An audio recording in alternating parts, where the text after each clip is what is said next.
ಈಗ ನಿನ್ನೆ ಕಾವೇರಿ ಅಚ್ಚುಕಟ್ಟಿನ ಪ್ರದೇಶದಲ್ಲಿ KRS ICC ಮೀಟಿಂಗ್ನ ನಾನೇ ಅಧ್ಯಕ್ಷ ಆಗಿರೋದ್ರಿಂದ, ನೀರಾವರಿ ಸಚಿವನು ನಾನೇ, ICC ಕಮಿಟಿ ಅಧ್ಯಕ್ಷರು ನಾನೇ ಆಗಿರೋದ್ರಿಂದ ನಿನ್ನೆ ಮೈಸೂರಿನ ಮಂತ್ರಿಗಳಾದಂಥ ಯತೀಂದ್ರ ಅವರು, ಮಂಡ್ಯ ಮತ್ತೊಬ್ಬರು ಸಚಿವರು ಕೃಷಿ ಸಚಿವರಾದಂಥ ನರೇಂದ್ರ ಸ್ವಾಮಿ ಅವರು, ನಾನು ಮತ್ತು ನಮ್ಮೆಲ್ಲ ಶಾಸಕರು ಮೈಸೂರಿನ ಮತ್ತು ಮಂಡ್ಯ ಎಲ್ಲ ಶಾಸಕರು ಸಹ ಮೀಟಿಂಗ್ ಮಾಡಿ ಒಂದು ರೈತರ ಈ ಸಂಕಷ್ಟದ ಪರಿಸ್ಥಿತಿನಲ್ಲಿ ರೈತರ ಕೋರಿಕೆಯನ್ನು ಪರಿಗಣಿಸಿ ಇವತ್ತು ಒಂದು ನೀರನ್ನು ನಾವು 4 ತಿಂಗಳು 4 ಕಟ್ಟ ನೀರು 15 ದಿವಸ ಬಿಡೋದು, 15 ದಿವಸ ಆಫ್ ಮಾಡೋದು.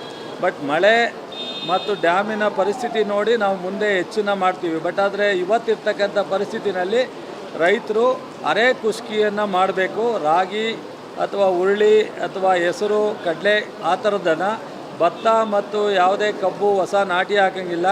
ಜೂನ್ವರೆಗೂ ನಮಗೆ ಸಮಸ್ಯೆ ಇರೋದ್ರಿಂದ ನಾವು ಅರೆ ಕುಸ್ಕಿಯನ್ನು ಮಾಡಲಿಕ್ಕೆ 4 ತಿಂಗಳು 15 ದಿವಸ ಆಫು 15 ದಿವಸ ಆನ್ ಮಾಡಿ, ಕೊನೆಗೆ ಸ್ವಲ್ಪ ತೊಂದರೆ ಆಗ್ಬೋದು, ಅದನ್ನೆಲ್ಲ ಮಾಡಿ ಅದು ಟೈಮ್ ಟೇಬಲ್ ಹಾಕಿ ಕೃಷಿ ಇಲಾಖೆಯಿಂದ ಪಾಂಪ್ಲೆಟ್ ಹಾಕಿ ಜಿಲ್ಲಾ ಆಡಳಿತ ಮತ್ತು ನೀರಾವರಿ ಇಲಾಖೆ ಕೃಷಿ ಇಲಾಖೆ ಜಾಯಿಂಟಾಗಿ ಎಲ್ಲ ರೈತರಿಗೆ ಮನವರಿಕೆ ಮಾಡಿಕೊಟ್ಟು ಸಂಪೂರ್ಣವಾಗಿ ಇವತ್ತಿಂದನೇ ನೀರನ್ನು ಮತ್ತು ಕಾವೇರಿ ಅಚ್ಚುಕಟ್ಟಿನಲ್ಲಿ ವರ್ಣಾದಲ್ಲೂ ಕಬಿನಿ ಮೀಟಿಂಗ್ ಮಾಡಿ ICCನ ತೀರ್ಮಾನ ತಗೋತಾರೆ ಮತ್ತು ಹೇಮಾವತಿನ ನಮ್ಮ ಶಿವಲಿಂಗೇಗೌಡರು ಮಾಡಿ ತೀರ್ಮಾನ ತಗೋತಾರೆ. ನಾನು KRSನಲ್ಲಿ ತೀರ್ಮಾನ ತಗೊಂಡು ನಿನ್ನೆ ಪತ್ರಿಕಾ ಹೇಳಿಕೆಯನ್ನು ಸಹ ಇವತ್ತು ಬಿಡುಗಡೆ ಮಾಡ್ತಾಯಿದ್ದೀನಿ.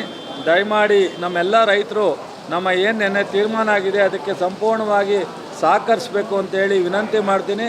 ಮತ್ತು ನಮ್ಮ ಕುಡಿಯೋ ನೀರಿಗೆ ಬೆಂಗಳೂರಿಗೆ 40 TMC ಏನು ಬೇಕಾಗ್ತದೆ ಅದನ್ನು ಗಮನದಲ್ಲಿಟ್ಕೊಂಡು ಎಲ್ಲ ನಗರ ಪ್ರದೇಶಗಳು, ತಾಲೂಕು ಮತ್ತು ಕೆಲವು ಮಲ್ಟಿ ವಿಲೇಜ್ ಸ್ಕೀಮ್ಗಳು ಸಹ ಗಮನದಲ್ಲಿಟ್ಕೊಂಡು ಈ ತೀರ್ಮಾನವನ್ನು ತಗೊಂಡಿದ್ದೀವಿ.